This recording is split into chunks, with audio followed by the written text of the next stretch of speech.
Bonjour les amis, je suis en train de faire les poissons braisés, ce qu'on appelle en français. Et en lingala, Thomson yakotumba, poisson à la braise, donc on a makala. Makala en français, on appelle ça aussi les braises. Donc on appelle poisson braisé chez les Ivoiriens et en Europe. Hein. Et voilà, nazo sala, nati matungulu na nini na ndembi.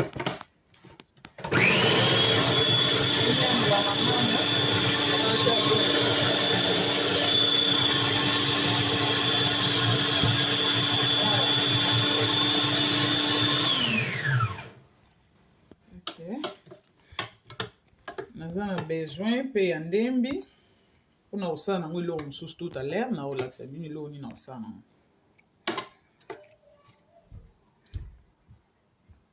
Naza nango besoin, je mets ça à côté.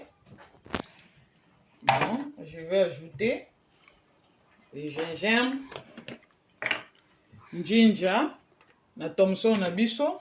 Donc, pour ils la danser. Alors, tout moi Thomson. Poisson Apollo en français. On appelle ça poisson Apollo. Et je mets l'ail, garlic, pâte, mayango. Et na kocha black pepper. Black pepper. Black pepper na kati. Ba message bazanga ratin. Pour nyonso e baluka ensemble. Oyo saisonite fish.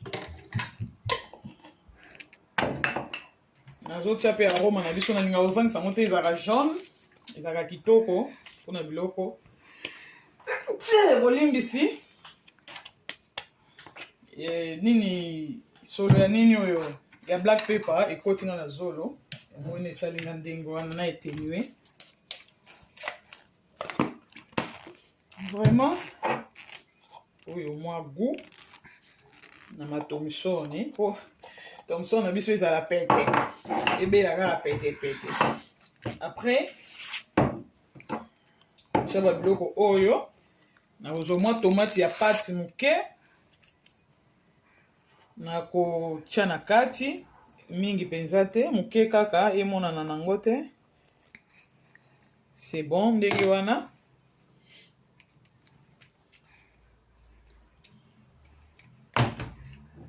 Yeah. Après chico na otika ngo e baluka ensemble. On a